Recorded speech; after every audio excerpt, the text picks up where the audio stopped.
Hello, this is Chek, and welcome back to my video blog. This week I have a very important topic to share with you, which I like to share with myself often because it's so important.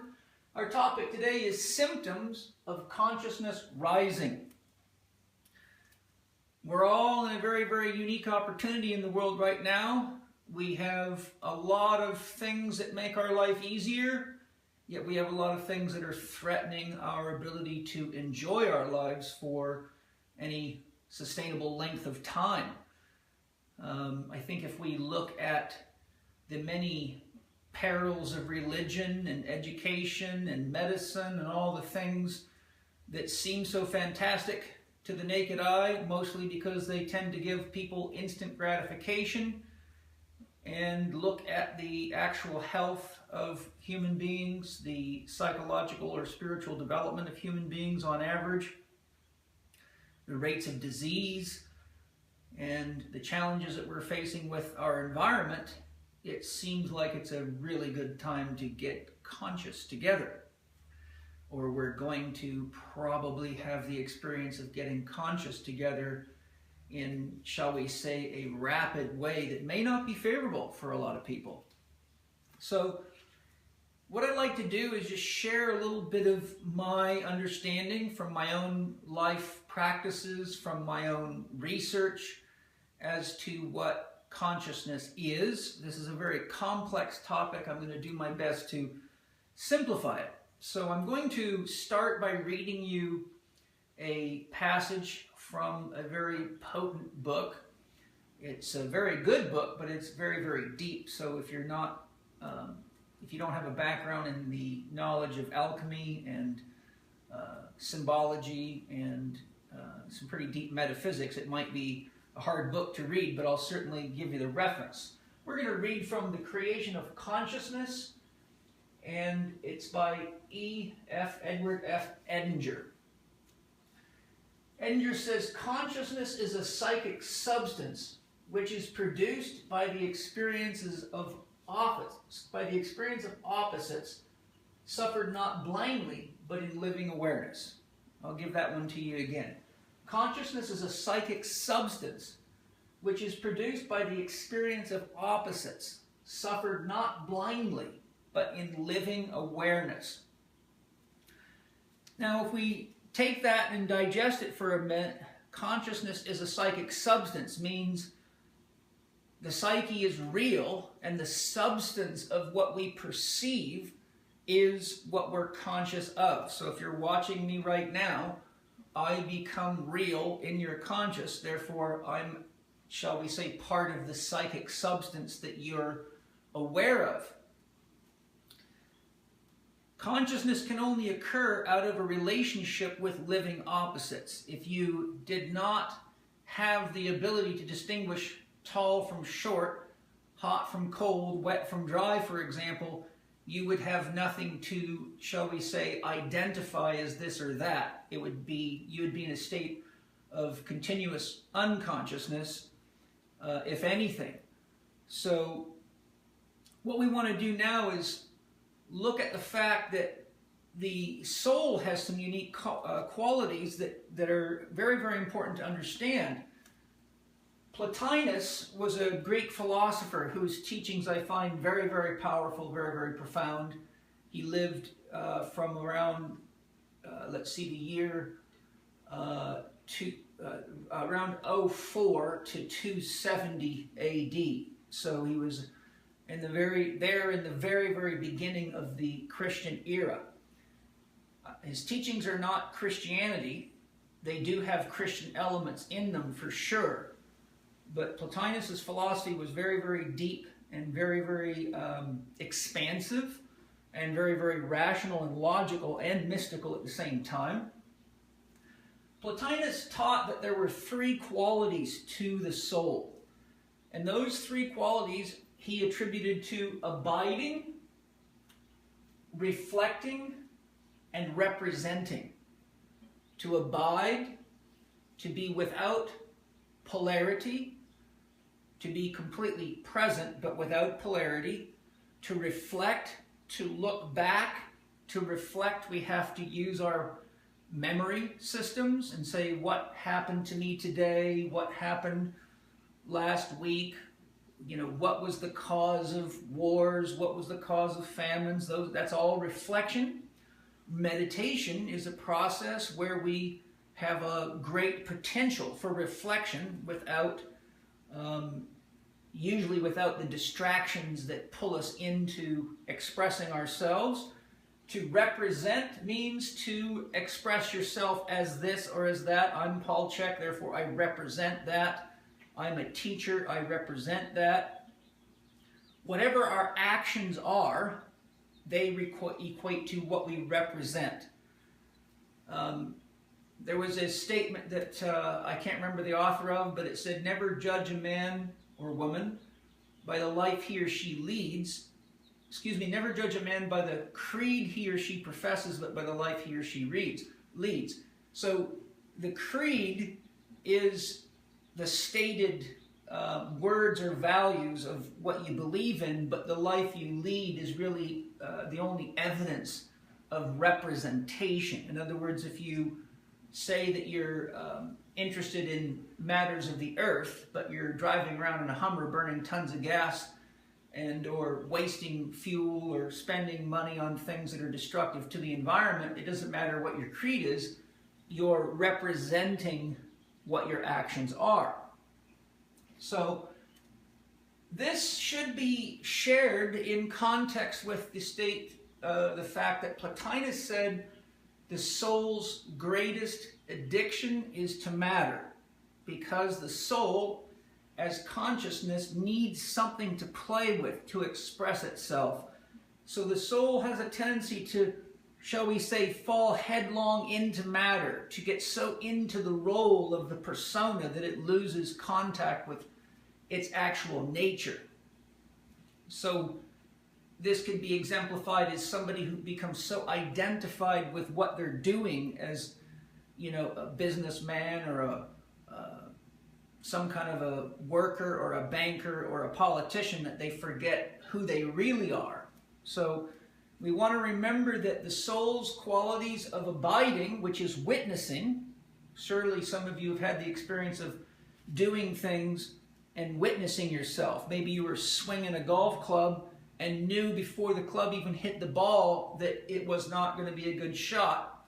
That's because the witnessing function of the soul can oversee the choices of polarities, but it takes practice to get it back into that witness position. Some of you have heard me talk about the lifeguard stand. That's the witnessing position.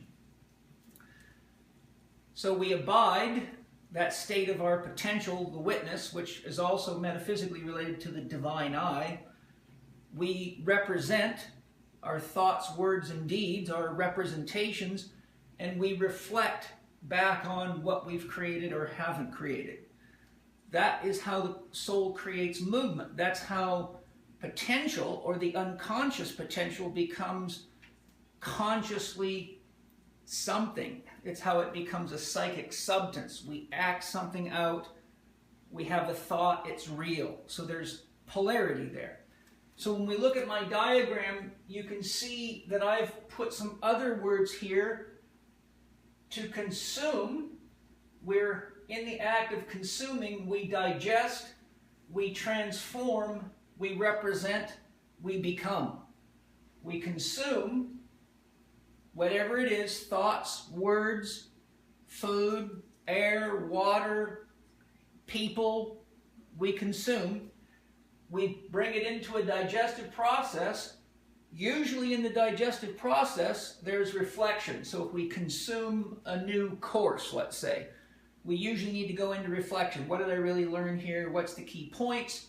Then we go into the digestive process, in which we have an opportunity to transform ourselves to represent something greater than we were, which means we are growing consciously. We're becoming aware that we have more power to make better choices. We have more tools in our awareness, so we become more capable people.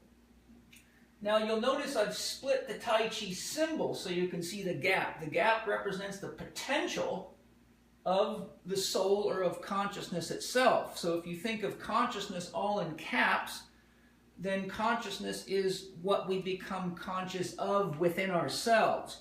Consciousness represents the sea of absolute potential. Conscious of is like a wave on the ocean of the abyss of consciousness. So this would here represent reflecting. You can only reflect on something you have. So the square would be the symbol that we would use here because it's a container. And then over here we would use a circle radiating like the sun, because to represent something is an active process. And if we take in new information and become different because of it, we actually in many ways break out of the square or the mold of who we were. So we're always in this process of witnessing, consuming, digesting, enclosing, containing, transforming, expressing, representing, and becoming. In between, we're always witnessing. The immature soul is not so aware of the witnessing process, but it is the function of the older, wiser people to encourage them or guide them into that witnessing function. Otherwise, people just keep making the same mistakes over and over and over again. They become less and less conscious instead of more and more conscious. The process of life is designed to bring us progressively into higher states of consciousness. Eventually what happens, we get to the point in our spiritual growth and development that we can reconcile opposites. So instead of it being my religion is the only religion, yours is wrong, my way is the only way, yours is wrong, we begin brave enough to look at the other side of any possibility. And even though the ego gets very nervous about thinking that its ideas might be wrong, that's part of the growth process, and that's where spiritual courage becomes a real living reality, to be brave enough to be wrong. And if you change the idea from being wrong to being open to the possibility of being more fruitful, more productive, more conscious, more empathetic, more compassionate, then the concept of reflection and honest review and looking at the polarities becomes more comfortable. You'll notice I have an I in the yang element here because we can't be conscious of something that we're not expressing. You know, when you have a dream, for example, it's very, very real in you and it's expressed as an experience. That would be a relative yang, but the unconscious C of all the things that you could be dreaming would represent the yin element from a psychic perspective of symbolism. So now what I want to do is share with that basic background. Consciousness is what happens when we deal with the opposites through awareness and seek for living wholeness by paying attention to both sides of any possibility. You know, what's the pros and cons of organic farming? What's the pros and cons of commercial medical drugs? What's the pros and cons of the chemical industry? We have to look at both sides, all of these things. Otherwise, in our unconsciousness, we end up suffering things that we may not want to suffer. For example, look at the rate of disease and cancer in the world. Right now, the statistics are worse than 1 in every 2. Pretty soon, it's going to be 1 in 1. So you have to ask yourself, if we're so intelligent with all this science, and we have such a great medical system, and such a great food system, and such a great farming system, and such a great educational system, etc., then why are we the sickest, most confused, most unhealthy people? So what you see is we're really only looking at the elements of consciousness that connect to what we've been conditioned to believe in, most of which is built around the concept of making your life easier. Well, the question is life easier when you're a child that's obese, or when you're a child that's sick, or when you're a parent that's sick, obese, anorexic, or any derivation less than healthy, and you're a living example to your kids? What about when you're a school teacher, a medical doctor, a physical therapist, a chiropractor, an osteopath, a policeman, or a soldier that's overweight, out of shape, and unhealthy, or diseased. None of those things should be the case, because those are all areas in which we should be representing the, shall we say, the concept effectively. But we've gotten to the point now where we've got obese policemen, we've got obese flight attendants, we've got everybody's, in general, is suffering from severe imbalances, and almost all of those can be tracked right back to corporate promises of efficiency, corporate promises of an easier life, ...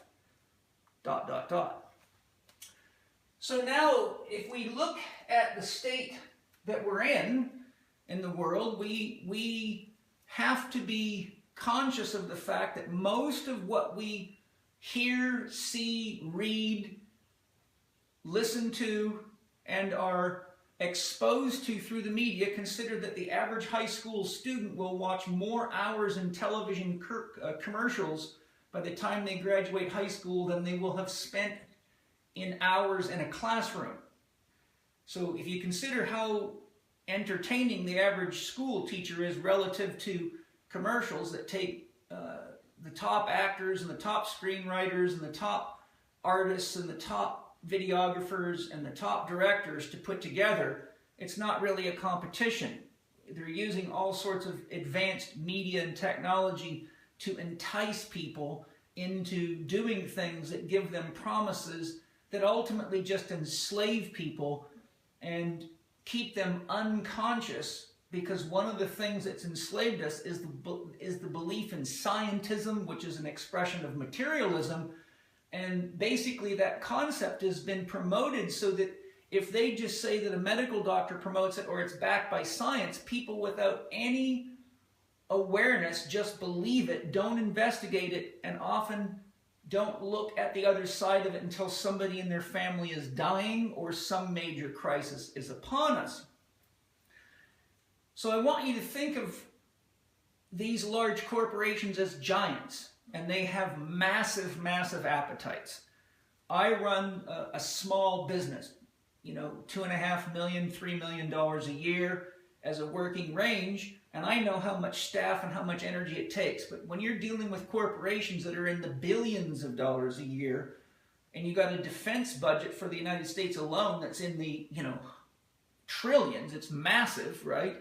We're dealing with some very, very hungry dinosaurs, and the question is, can we really afford to keep feeding these things? And just to make sure everyone's clear on what I'm about to share here, I'm not of the opinion that it's their fault, because they didn't force any of us to buy this stuff. They didn't force anybody to vote for the presidents that have all been relatively useless, with a few exceptions, such as Lincoln and people like that. But we've all participated in this. So really this message that I'm sharing is not to make the corporations wrong. It's to say, look, they're in business. Their job is to do the best to sell whatever they have, just like a farmer who grows organic carrots and chickens wants to do his best to sell them to you. It's just the question of, what do you want to buy, and are you willing to look at the long-term ramifications of making the choices that we're making? So the giants that we are now dealing with and that we keep feeding dangerously are the chemical industry, the oil industry, commercial farming, and the commercial food industry, the drug and medical industries. Remember, the drug and the medical industries are pretty much the same thing. About 60% of the average medical doctor's education is paid for by drug companies. So if that's not, shall we say, hijacking an industry, what is? The military-industrial complex, probably one of the most dangerous of all. The political, which I call corporate, because as I've often said, we don't have a White House at all. We have a corporate headquarters. And you don't need to be a genius to figure that out. We have the religion industry, which is very tied into the political industry and the banking industry and the military-industrial complex and more. We have the marketing industry, which is the one behind selling all this stuff in such a manipulative and coercive manner, and really marketing has become effectively lying to get what you want without any consideration of the ramifications of what you're selling, unfortunately. My definition that I teach my students for marketing is telling the truth attractively. And the best truth you have is you and what you share with the world each day. Okay? The banking industry is, as you know, very convoluted, and probably one of the most screwed up of all is the education industry. Academia, in my opinion, has produced a lot more pathology in society than it has intelligence. A simple example of that is if you look at the 4 classic learning styles: visual, auditory, kinesthetic. Those are the 3 dominant, from the most dominant: visual, auditory second, kinesthetic third. And only 5 to 8% of human beings on this planet effectively learn through the mathematical logical learning style, but about 90% to 95% of all education imparted worldwide through educational institutions comes by way of the mathematical logical learning style. Well, anybody that's studied the science of learning knows that if you're teaching people in their weakest learning style, you can't expect them to learn much. So what we have today is a world full of very, very well-educated people on paper that can fly jet planes and build iPhones and all sorts of advanced chemistry and technology, but have lost touch with what real food is and aren't looking at the ramifications of the choices that are being made. So is that really education, or is that programming? We have to really consider these things. And you might want to seriously consider whether putting your children in the standard educational system is going to educate them or indoctrinate them into this level of mayhem, really, confusion and manipulation. All of this, though, has produced us a lot of great opportunities when it comes to actually achieving consciousness. And if you come to the planet to live, but you don't become conscious, then you have to say, well, what was I really doing here?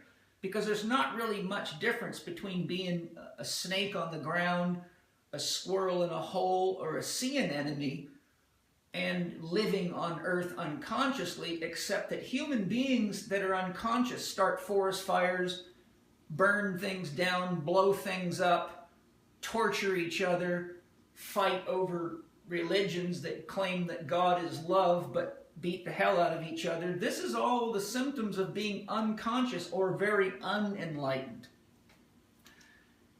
Now, if you take into consideration what these corporations are funding, marketing, and in many ways convincing and coercing humanity at large to participate in, and we look at the balance of yin and yang, which has to stay in a fairly good relative balance, or shall we say life ceases to exist. If you just look at the symbol of the earth here, yin represents earth and water, yang represents fire and air. If you get too much fire, it will displace the earth and water. You will end up with ash. If you have too much water, it will put out the fire. So either way you go, if you overeat and exhaust yourself, you will become hypoadrenal, which means your body will get cold and you'll start shutting down and you'll become depressed and apathetic, which means your fire is going down, down, down, which means consciousness is dimming. Yet if you're too overly excited, too active, too aggressive, and too much energy is going out, too much air and too much fire, then you rapidly transform and you end up with nothing left to use either as fuel, or you burn your body right out. Okay, so when we look at what we're doing to the earth, which if you want a real good, shocking wake-up call for those of you that maybe are out of touch with this stuff and have been too busy to pay attention to what's really going on, this program, This Changes Everything by Naomi Klein, is a very comprehensive audiobook that gives you right up-to-date statistics on just exactly how far down the pipe we are with corporate manipulation, destruction of the planet, stimulating the greenhouse effect faster than it naturally would come.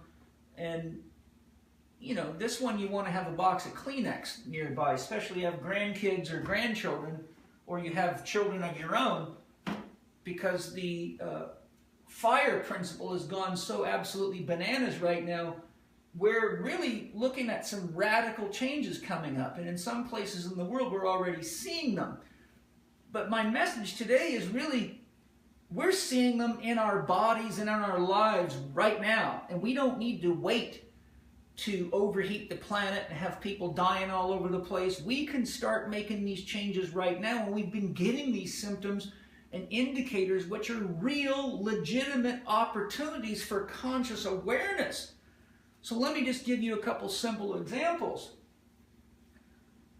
What are we representing? Well, look at the population. Right now, we have the number of people suffering from anxiety and depression and fatigue, energy crisis. Not too long ago, I read a study that said the #1 reason for visits to a physician's office was fatigue.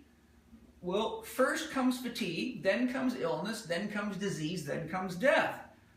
So we have some real problems because we are chock-a-block with disease, illness, injury, fatigue, and we're essentially walking dead, really, meaning unconscious and not participating in life and living vicariously on television and not really participating in our own lives and believing books written by other people as though they were the law or the word of divine. You know, that's a bit tricky too, especially when it's causing you to be in pain that you cannot reconcile. Because if you can't reconcile your pain, you're still unconscious. The reconciliation of the pain equals consciousness rising, because now you're doing something about it. You know, if you look at the problems of the earth, we'll just say that's like being on a hiking trip and getting a rock in your shoe. But what we've got is a whole culture of people that just keep walking and complaining about the blood coming out of their shoe. And instead of taking their shoe off, the doctor or someone says, here, take this pill, and you won't even notice the rock. Well, the next thing you know, you've got a much bigger problem. And if you keep going, your foot stops working, and then you can't walk anymore, etc., etc. So if you take this and say, okay, what is it that we're representing? We're representing anxiety and depression. We have combinations of very high blood pressure and low blood pressure. The extroverts tend to magnify stress symptoms. Introverts tend to shut down the same system. So where an extroverted person under stress has elevated blood pressure, elevated heart rate, elevated breathing rate, and often becomes outwardly expressive, the introvert shuts all those things down. So their blood pressure drops, their breathing can drop. I even see people holding their breath. They basically shut themselves down and numb them. So they're like a turtle that pulls their head in. Well, an extrovert's more like a warrior that just goes crazy. Heart rate is going to respond to the same stresses in accordance with what I just said. Breathing rate. We have a tremendous increase in fearful thoughts when we're out of balance. And we have tons of people, a number of people that contact me for help with a mind that won't stop projecting fearful thoughts is more than I can count. Energy crisis I talked about. We have passive and or aggressive behavior. We have both. Passive, aggressive, and passive aggressive in very, very large quantities, all of which are indicators of bodies and minds that are out of balance. We have digestion and elimination stress. We have a huge amount of autonomic nervous system dysregulation. Remember, your autonomic nervous system is autonomic because it's designed to keep you alive under every condition possible. In other words, it regulates your biochemistry and your survival systems without conscious awareness. But remember, your autonomic nervous system is absolutely essential to keep you alive, because the myriad of functions, you have something like 6 billion biochemical reactions a second. How could you consciously regulate that? How could you remember to breathe when you're under stress? How could you remember to digest and eliminate when you're in the middle of lifting weights, running, jumping, or building a house? So my point is, when the autonomic nervous system starts to show significant symptoms of disruption, imbalance, or dysfunction, it's basically an indication that you're dying. this is serious stuff. I mean, if you were to get into your car and the warning light was on saying that you're out of oil, and another warning light said that you're out of water, and your gas tank was near empty, you wouldn't just get in your car if you were intelligent and start driving off to Disneyland, because you'd probably end up stuck in the middle of the freeway with serious engine problems and maybe a complete engine failure, maybe a car accident because of the mechanical malfunction. So the point I'm making is we seem to be very good at keeping our iPhones updated, our computers updated, making sure we have the trendiest clothes, shoes, cars, hairstyles, nail polish, and everything that really is absolutely inessential, non-essential, and even useless if your autonomic systems are collapsing and you have no health and you have no vitality. The number of people that come to see me in very, very expensive cars with big homes and lots of money that have lost touch with what's really important is significant. And the sad part is our, shall we say, the children of the world keep trying to emulate all this pseudo success. Then we have a massive problem with fungal and parasite infections worldwide. Various studies show that 90% of the world population has an active fungal infection, and other studies altogether say 90% of the world population has parasite infections, which means you're being eaten alive from the inside. Remember, funguses and parasites are Mother Nature's cops. They come to eat you when your vitality drops below the level of being an effective contributor to Mother Nature. And Mother Nature is obviously interested in becoming conscious because we're here. And Mother Nature is, shall we say, the autonomic nervous system of the planet, but we are doing to the autonomic systems of nature exactly what we're doing to ourselves.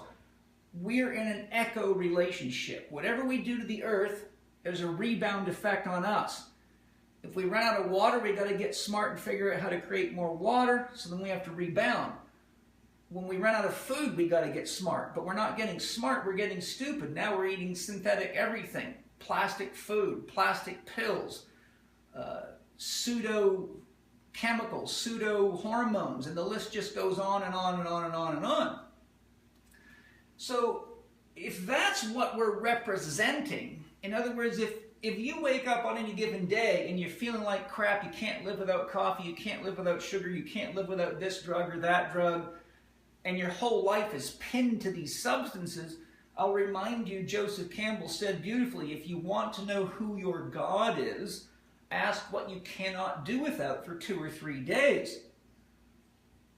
Well, get right to the base of that one and ask yourself what you really can't do without for 2 or 3 days.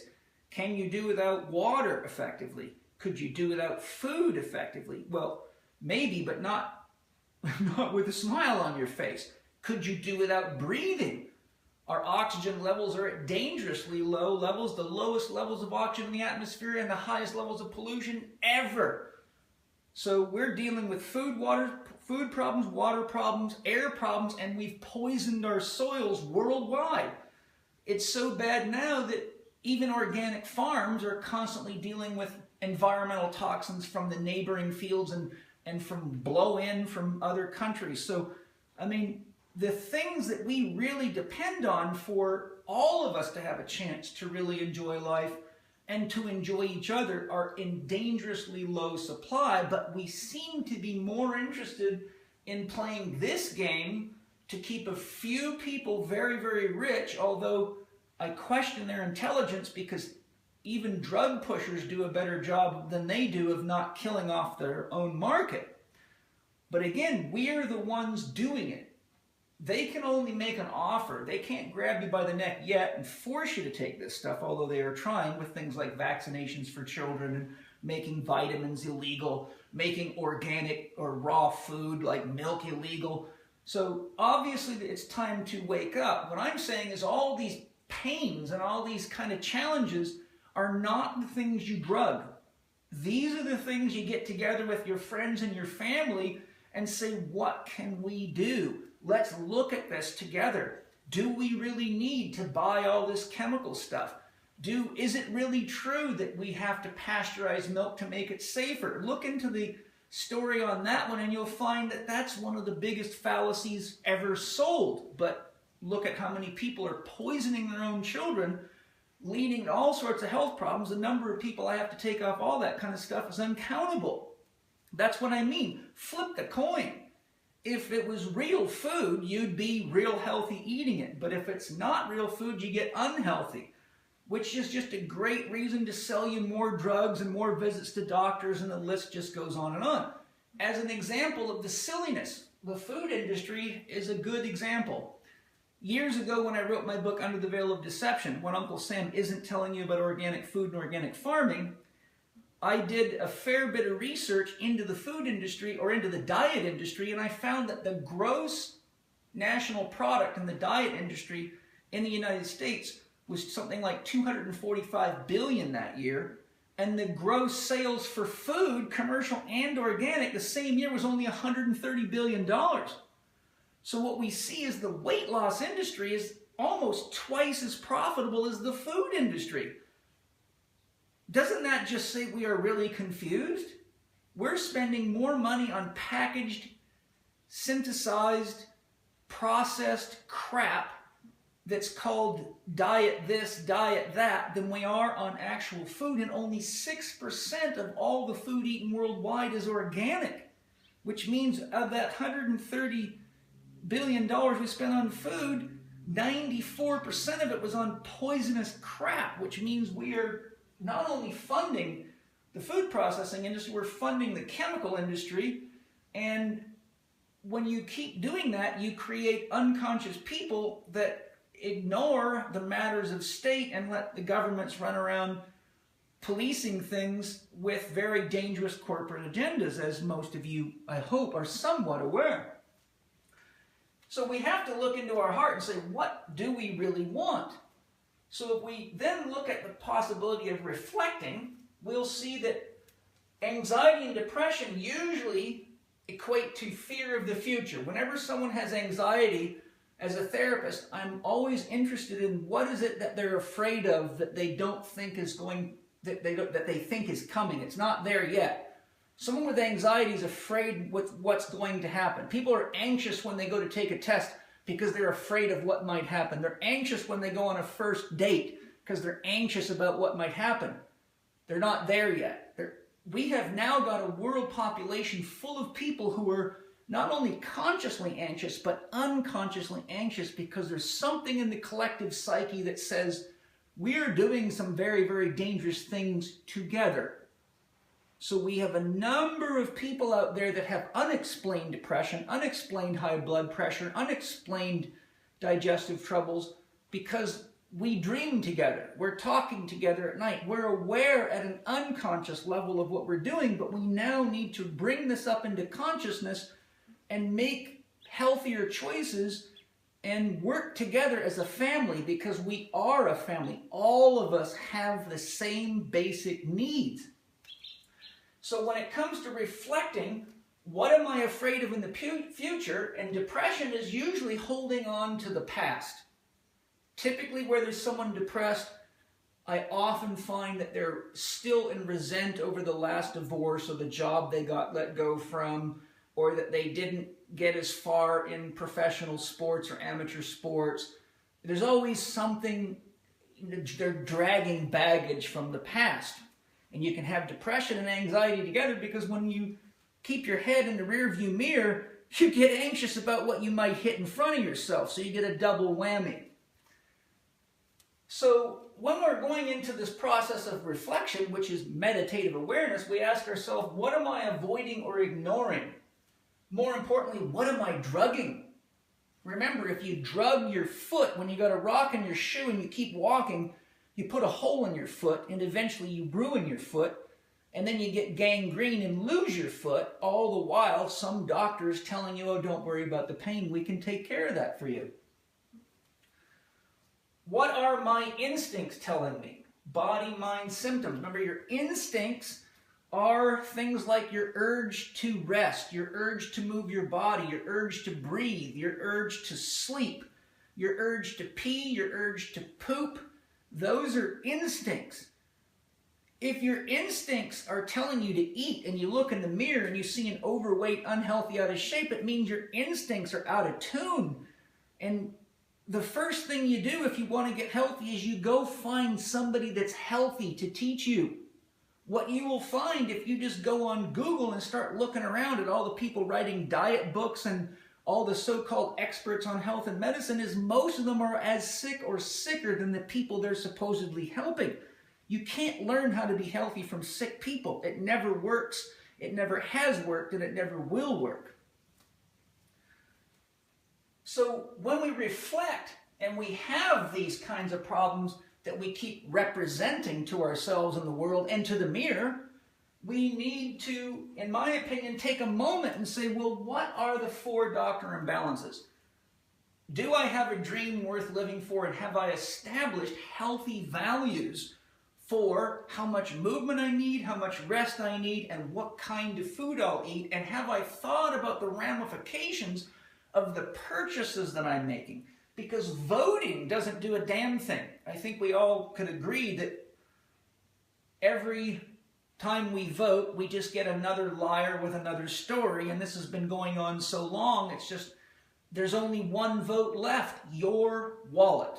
What you buy, if you don't buy it, they can't afford to make it. If we want to take these giants down and dismantle them and put them back in the soil and use them as fertilizer, we've got to start voting every time we use our wallet.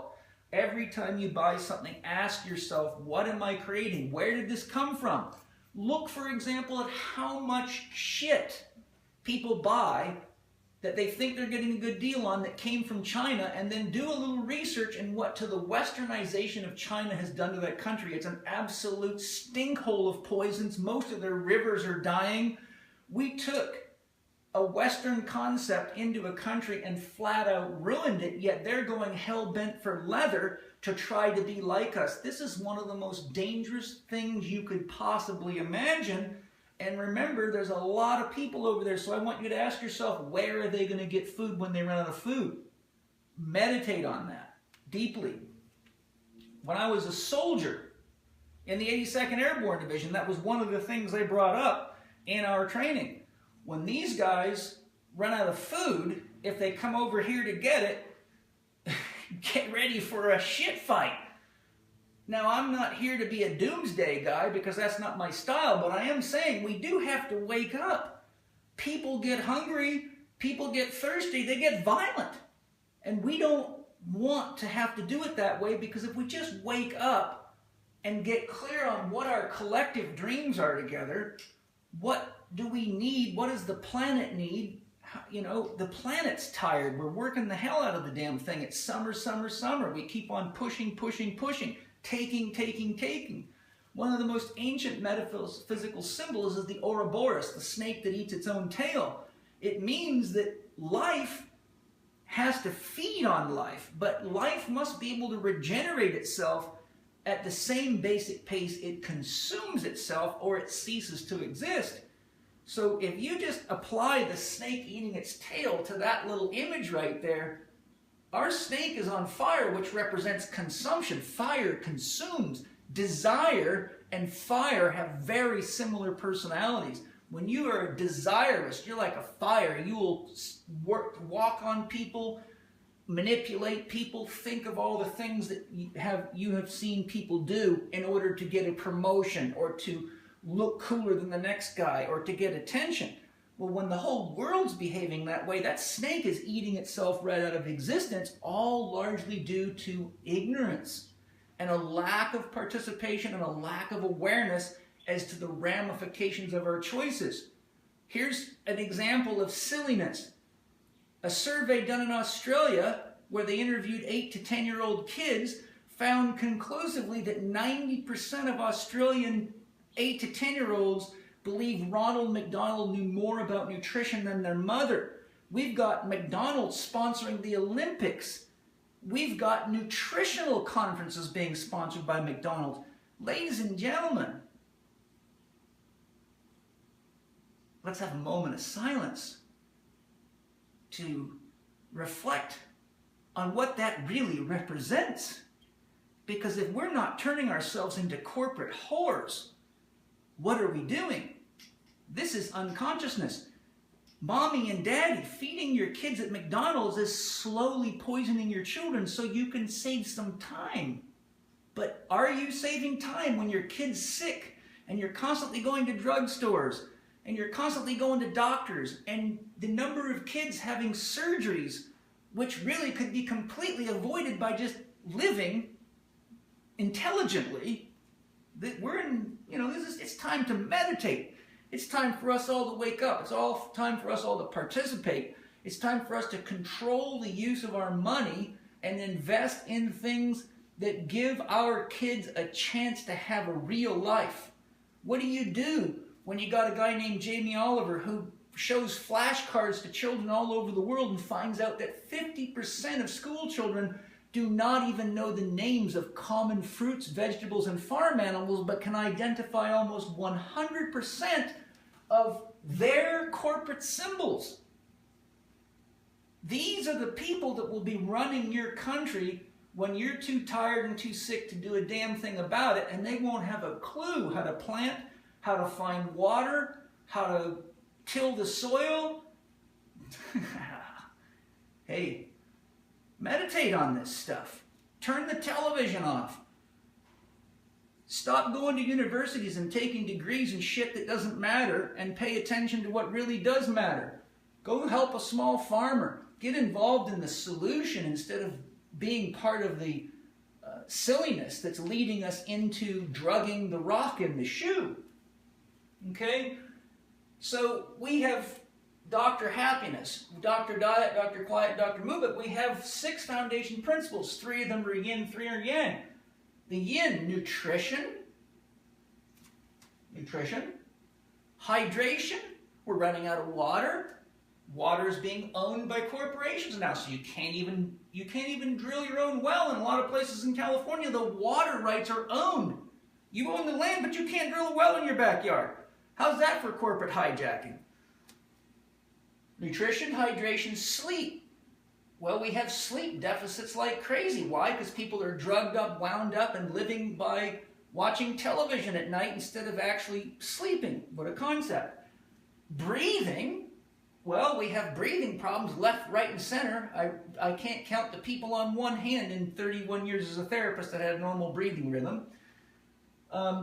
Thinking, well, we're thinking ourselves right into unconsciousness because we're not actually thinking. We're responding like robots programmed to consume, to spend money we don't have, to act silly in relationships. Like, what do you think it feels like for a guy like me to turn on the television and see shows like The Mob Wives, Baseball Wives, and show after show after show, and commercial after commercial after commercial that are promoting a level of infantile behavior amongst adults that is used to convince people to act, live, and spend that way? That kind of shit should just be shut off. Just be completely shut off, and kids should not be exposed to that kind of stuff because it will ruin their minds, and it does. So what can we do? What do we all depend on together? That's my closing commentary. What do we all depend on together? We're all creatures of the earth, and we are all creatures of the universe. None of us are separate. Race, color, creed, religion. When you're starving to death, it's bullshit. It doesn't matter. I don't care what color somebody is or what religion there is. When you're thirsty and you're hungry, whoever the hand is, you're going to be grateful for that hand. We need to get grateful for each other, hold hands together, partner up, and get busy doing things that really matter. We should stop supporting academic systems that don't work. We should stop buying chemicals and spraying shit all over our bodies and poisoning our livers. If you looked into the chemicals used in cosmetics alone, it would shock the hell out of you. Look at the commercial farming industry. Farm fish is almost unregulated. I could go on and on and on, and I have.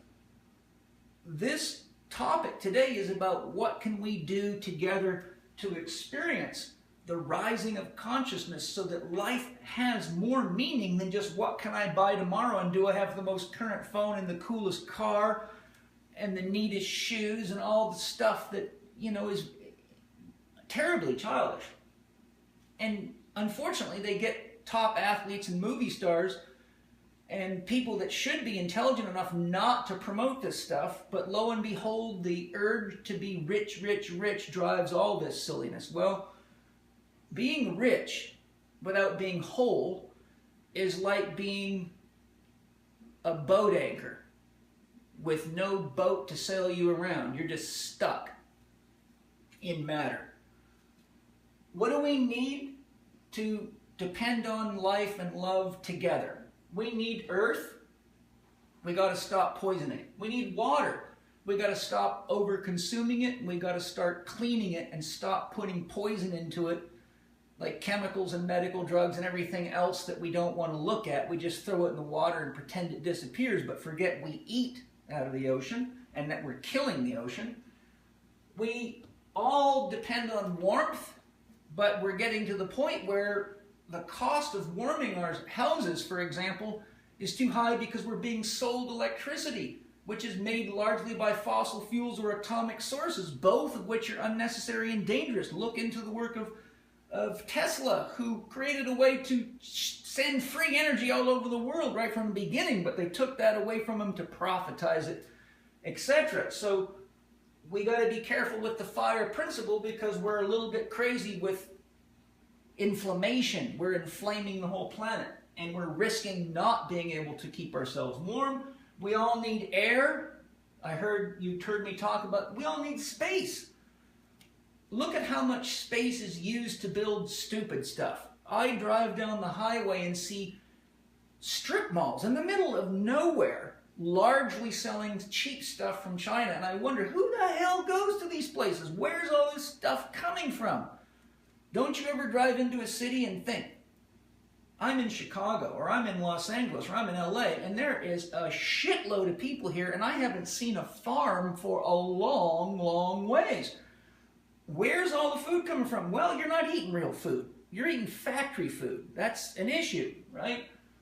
We have to learn to share resources. All this nationalism is bullshit. It's just bullshit. I got out of the army because once I saw what was behind all this stuff and found out I was the tip of a sword of corporate selfishness, I couldn't get out of there fast enough. I don't mind being a soldier for a legitimate cause, but when it comes to the government being nothing but a corporate headquarters for rich guys to play silly games, I could have nothing to do with that. We have children and adult concerns, but we have sick parents working for, shall we say, false causes and false hopes, and we have parents that constantly say, I have to, I have to, I have to. But the reality of it is, the real words that should be used is I choose to. I have to is a cop-out. I choose to is the reality of it. That's what we got to do, because when you choose, you can't choose effectively unless you look at both sides of the reality. If I buy this, what is it doing to the earth? If I eat this, what is it doing to me? That's your vote. So we have to look at co-creating with each other. The children have a lot to share with us because their minds are not all obstructed. If you look at studies on healing, for example, kids can do amazing things. You can teach them to do all sorts of energy healing and things like bending spoons, but about 90% of adults can't do it because they're too boxed in their head and they've read too many religious books and have too many self-limiting beliefs. And paradoxically, we medicate all those self-limiting beliefs with drugs and very, very irrational behavior.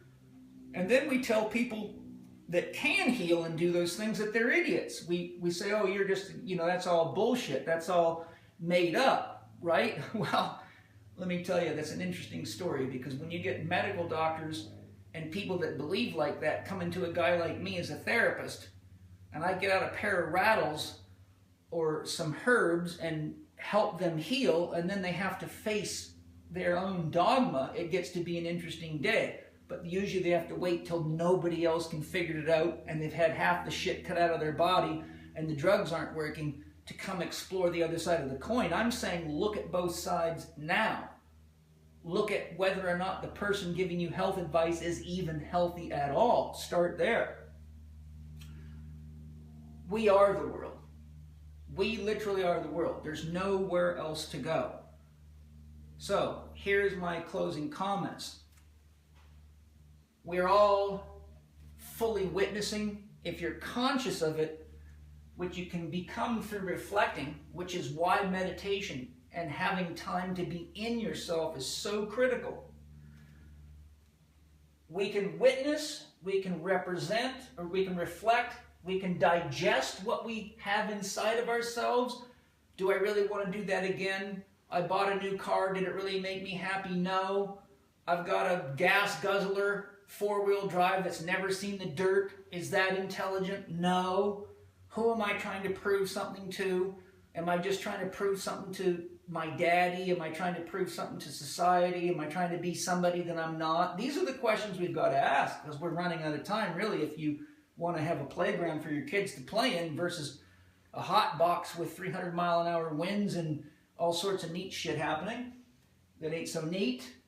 So we got to meditate, digest, transform, and represent what we want for ourselves, for our children. And only when we go through this process can what we call enlightenment emerge. You cannot be enlightened without looking into your own shadow, your own dark, and being spiritually brave enough to say, I was wrong, I'm more educated, I'm wiser now, I'm going to make better choices. Well, we've been wrong about a lot of religious ideas. We've been wrong about a lot of medical ideas. We've been wrong about a lot of health ideas, about a lot of exercise ideas, a lot of chemical ideas, a lot of scientific ideas, a lot of political ideas, a lot of educational ideas, ... And we keep drugging it. We just keep drugging it and numbing it. Now's your chance to say, how long can we do this? And what are we teaching our children? And one of my guiding principles is asking myself before I spend money or before I make any kind of important choice, what would happen if everybody in the world was to do the same thing I'm doing right now? Think about that. And it goes all the way down to simple shit. If you flick a cigarette out your window, especially in a place like Southern California, ask yourself, what would happen if almost 7 billion people flicked a cigarette out their window at the same time you did? This place would be a stinking ashtray in no time. If everyone did what I'm doing right now, would the world be a better place? If we stick to that and just take a little time each day to reflect on what our choices were and decide what we want to represent together as a world family, I believe we can pull out of this thing pretty quickly. I believe we can all get conscious. We can break down all these religious barriers, political barriers, national barriers. We can start sharing with people that need help. We can hold hands together. We can dance, sing, party, plant, harvest, clean, and have fun. And it's time. That's my message for today. Thanks for joining me. I'm Paul Chek.